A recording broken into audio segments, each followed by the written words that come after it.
Bayangkan kamera bergerak perlahan di atas hutan Argopuro. Kabut menggantung rendah, tidak ada suara kota, tidak ada masjid, tidak ada candi utuh, hanya alam dan sisa-sisa sesuatu yang pernah sangat penting, lalu sengaja dilupakan.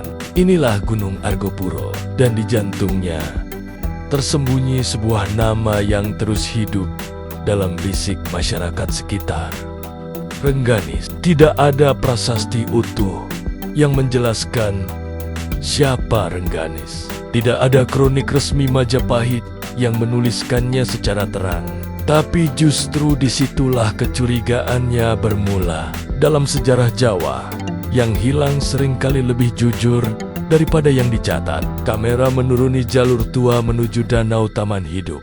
Airnya tenang, hampir tidak bergerak. Di sekelilingnya, batu-batu besar tersusun tidak alami. Teras-teras tanah, susunan bebatuan, bekas alur air, semuanya menunjukkan ini bukan hutan liar biasa. Ini pernah dihuni, pernah dirancang, pernah disakralkan. Para arkeolog menyebutnya struktur non-identifikatif. Masyarakat menyebutnya situs Rengganis. Disinilah narasi besar Jawa Timur bertemu dalam satu titik sunyi. Majapahit pada abad ke-14 membangun kekuasaan lewat pusat, istana, kota, administrasi, armada. Tapi di balik kekuasaan itu ada tradisi lain yang lebih tua, tradisi Mandala Gunung.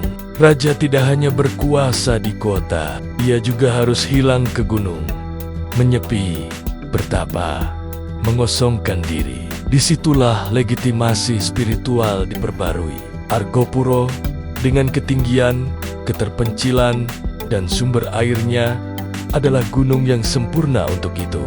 Namun ketika Majapahit mulai retak perang saudara, perebutan tahta, melemahnya pusat gunung-gunung berubah fungsi. Bukan lagi tempat ritual sementara, tapi tempat pelarian permanen. Blambangan muncul di sini. Blambangan bukan sekadar kerajaan kecil di ujung timur Jawa.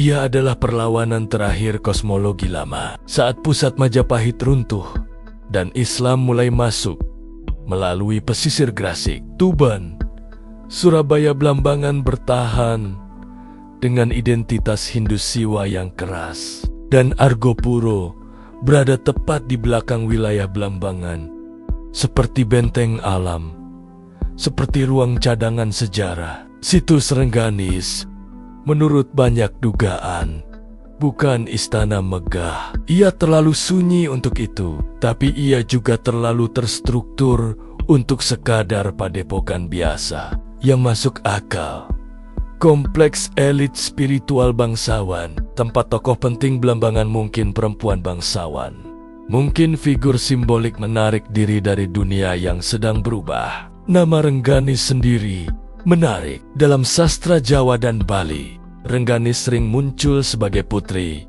pemimpin, atau figur perempuan suci. Bukan sekadar tokoh romantik, tapi simbol kesinambungan kekuasaan lama. Perempuan dalam kosmologi Hindu Jawa sering menjadi penjaga kesinambungan.